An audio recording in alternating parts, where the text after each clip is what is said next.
Hi guys, હું મારવણીયા તૃષા જૂનાગઢ ગુજરાતથી તમારા બધાનું આપણી સૌની યુટ્યુબ ચેનલ તૃષાકા તડકામાં સ્વાગત કરું છું. મિત્રો, આજે આપણે એક નાનકડા બટેટામાંથી સરસ મજાની વાનગી બનાવવાની છે. તો એના માટે સૌપ્રથમ આપણે કણક બાંધી લઈએ. તો મેં એની અંદર એક મીડિયમ સાઇઝનું બાઉલ ઘઉંનો ઝીણો લોટ, આપણે જે રોટલી બનાવીએ છીએ એ લોટ લીધો છે. હવે એની અંદર આપણે સ્વાદ અનુસાર નિમક એડ કરીશું. 1 ટેબલ સ્પૂન જેટલું ઓઇલ લેશું. 1 ટેબલ સ્પૂન જેટલું ઘી ઉમેરીશું અને એની અંદર થોડા લીલા ધાણા ભાજી નાખી અને આને સારી રીતે મિક્સ કરી લેવાનું છે. અને હવે આપણે એમની રોટલી જેવી કણક બાંધવાની છે. તો આપણે રોટલી જેવી એમની કણક બાંધી લઈએ. તમે જુઓ કે એક નાનકડા બટેટામાંથી પણ કંઈક સરસ મજાનું ક્રિએટ થઈ શકે છે. ખરેખર એ જબરદસ્ત વાનગી છે, એ આપણી બનવાની છે. ને ઘરની અંદર આપણે ઘણી વખત એવું બને કે અમુક વસ્તુઓ હાજર ન હોય, તો બસ આ ઘરની જ સામાન્ય વસ્તુમાંથી આપણે એક સરસ મજાની વાનગી બનાવવાની છે. તો સરસ મજાની આની કણક બાંધી અને લગભગ આમને રેસ્ટ કરવા માટે થઈ અને 10થી 15 મિનિટ માટે રાખી દેશું. તો આની કણક બાંધી લઈએ. જો આપણી કણક છે એકદમ સરસ રેડી થઈ ગઈ છે. તો એને તેલથી ટૂંપી ને આ રીતે કોઈ પણ વાસણની મદદથી ઢાંકી અને લગભગ એને 10થી 15 મિનિટ માટે રેસ્ટ રાખી દઈએ. હવે જુઓ, આપણે એક મીડિયમ સાઇઝનું બટેટું છે એને બાફવા મૂક્યું હતું, એ બફાઈ ગયું છે સરસ.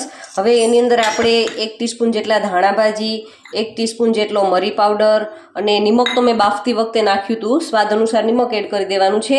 અને એમની અંદર 1 ટીસ્પૂન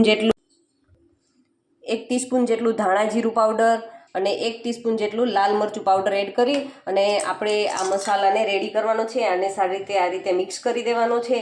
એકદમ સરસ બફાઈ ગયેલું બટેટું છે એટલે એમની અંદર કોઈ લમ્સ રહેવાનો ચાન્સીસ નથી. તો આપણે આ રીતે ફોકની મદદથી પણ સરસ આમનો મસાલો છે એકદમ સરસ રેડી થઈ જશે. જો તમે લસણ ડુંગળી ખાતા હોય તો તમે આમની અંદર લસણ ડુંગળી એડ કરી શકો છો. ઘરના કોઈ પણ વેજીટેબલ, ગાજર છે, કેપ્સિકમ છે, તમે એનો ઉપયોગ કરવો હોય તો પણ કરી શકો છો. અત્યારે હું માત્ર ને માત્ર તમને ઘરમાં કંઈ ન હોય, માત્ર બટેટું જ હોય તો બટેટાનો ઉપયોગ કરીને કઈ રીતે બનાવી એ હું તમને બતાવું છું. તો આ રીતે આપણે બધો મસાલાને સારી રીતે મિક્સ કરી દેવાનો છે. તો હું એમને મિક્સ કરી લઉં. હવે જુઓ, આપણો બટેટાનો મસાલો છે એકદમ સરસ રેડી થઈ ગયો છે. તો આપણે એમને સાઈડ પર રાખી અને આપણે જે કણક બાંધી હતી એ કણક પણ સરસ 10-15 મિનિટના રેસ્ટ બાદ એ પણ સરસ થઈ ગઈ છે. તો હવે આપણે એમની અંદરથી એક મોટી સાઇઝનો લુઓ લેશું અને આપણે જે રીતે રોટલી વણીએ છીએ એ જ રીતે આપણે એમને અટામણ લઈ અને એમની સરસ મીડિયમ થીક એવી રોટલી વણવાની છે. તો એમની સરસ મજાની રોટલી બનાવી લઈએ. હવે જુઓ, લગભગ આપણી રોટલી છે એ સરસ મીડિયમથી થઈ ગઈ છે. તમને હું હમણાં એમની બતાવું જાડાઈ કે કેટલી આપણે એમને જાડી રાખવાની છે. જુઓ, તમે જોઈ શકો છો આટલી જાડી છે એ આપણે રોટલી રાખવાની છે. હવે આપણે જે મસાલો રેડી કર્યો હતો એ મસાલાને આ રોટલીની ઉપર સારી રીતે સ્પ્રેડ કરવાનો છે. એકદમ સરસ પાતળું એવું લેયર રેડી કરવાનું છે. આ રીતે આપણે એમને સ્પ્રેડ કરી દઈએ અને ફરતી કિનારી સાઈડ છે એ આપણે ત્યાં સુધી આપણો બટાટાનો મસાલો છે એ નથી લગાડવાનો. આ રીતે આપણે ફરતી કિનારી છોડી ને આ રીતે આપણે મસાલો છે એ સારી રીતે સ્પ્રેડ કરી દઈએ.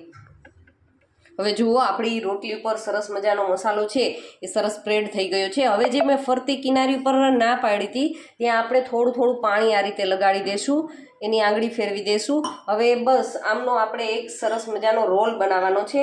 તો આ રીતે આપણે એમનો રોલ વાળી લેશું.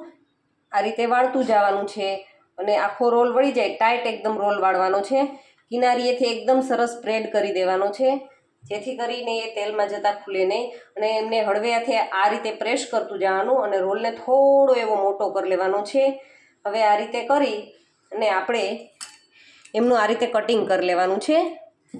જો આ રીતે મીડિયમ સાઇઝના લુવા રેડી થાય એ રીતે આપણે એમનું કટિંગ કરી લેવાનું છે. તો આપણે બધા પીસીસનું આ રીતે સરસ કટિંગ કરી લઈએ. તમે જોઈ શકો છો સરસ મજાના આપણા 10થી 12 આ રીતના કટિંગ છે એ રેડી થઈ ગયા છે. એમની જુઓ અંદરથી મસ્ત મજાની લેયરો દેખાય છે.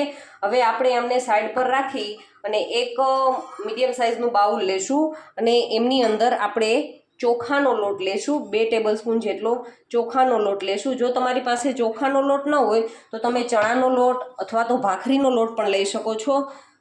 હવે એમની અંદર આપણે સ્વાદ અનુસાર નિમક, થોડું એવી ધાણાભાજી, થોડો મરી પાવડર અને એમની અંદર થોડા એવા તલ એડ કરીશું, 1 ટેબલ સ્પૂન જેટલા તલ એડ કરીશું, થોડો એવો ચીલી ફ્લેક્સ, એ બધું એડ કરી અને એમની અંદર પાણી નાખી અને આપણે સરસ મજાની એમની પ્યુરી રેડી કરવાની છે. તો આપણે એ પ્યુરી રેડી કરી લઈએ. એકદમ પતલું આપણે એમનું લેયર કરવાનું છે, એટલે એમની અંદર જેટલી પાણીની જરૂરિયાત રહે એ પ્રમાણે આપણે પાણી એડ કરી અને સરસ મજાની પતલી પ્યુરી રેડી કરી લઈએ. હવે જુઓ, આપણી પ્યુરી છે એકદમ સરસ રેડી થઈ ગઈ છે. મીડિયમ થીક આપણી પ્યુરી છે એ રેડી છે. તો હવે એમની અંદર આપણે શું કરવાનું છે, જે આપણે આ રેડી કર્યું હતું એમને હળવા હાથે આ રીતે પ્રેસ કરવાનું છે, આમની અંદર ડીપ કરવાનું છે. અને મેં પહેલેથી જ તેલ ગરમ થવા માટે રાખ્યું હતું, એમની અંદર આપણે આ રીતે આમની અંદર ડીપ કરી અને તેલની અંદર ફ્રાય કરવાનું છે. તો આ રીતે આપણે બધા જ છે પ્રેસ કરતા જવાના છે, આમની અંદર ડીપ કરવાના છે અને એમને મીડિયમ ફ્લેમ ઉપર આપણે ફ્રાય કરી લેશું. એકદમ સરસ ગોલ્ડન બ્રાઉન થાય ત્યાં સુધી આ રીતે આપણે બધાને ફ્રાય કરી લેવાના છે. તો હું એ કરી લઉં. તમે જોઈ શકો છો આપણા બધા બોલ કયો કે તમે આમનું કોઈ પણ સરસ મજાનું નામ ક્રિએટ કરીને મને જરૂરથી કમેન્ટ કરજો. તો એ આપણા તેલની અંદર ફ્રાય થઈ રહ્યા છે, એકદમ સરસ દેખાય છે. તમે જોઈ શકો છો મીડિયમ ફ્લેમ ઉપર આપણે એમને ગોલ્ડન બ્રાઉન સરસ મજાના ક્રિસ્પી થાય ત્યાં સુધી આપણે એમને ફ્રાય કરવાના છે. તો આપણે એમને ફ્રાય કરી લઈએ. જુઓ, હવે આપણા જે નાસ્તો છે, એક મીડિયમ સાઇઝના બટેટાનો નાસ્તો છે, એકદમ સરસ ફ્રાય થઈ ગયો છે. તમે જોઈ શકો છો એમનો કલર છે પણ સરસ મજાનો ગોલ્ડન બ્રાઉન થઈ ગયો છે. તો આપણે કાઢી લઈએ. તમને હું બતાવું કે માત્ર 1 બાઉલ આપણો લોટ હતો, એમની અંદરથી આપણે કેટલો બધો નાસ્તો છે એ રેડી કરીએ છીએ. જુઓ, આટલા ફ્રાય થઈ ગયા છે, હજુ આટલા બાકી છે. તો માત્ર 1 બટેટું અને 1 વાટકી લોટમાંથી આપણો સરસ મજાનો નાસ્તો છે એ ક્રિએટ થઈ ગયો છે.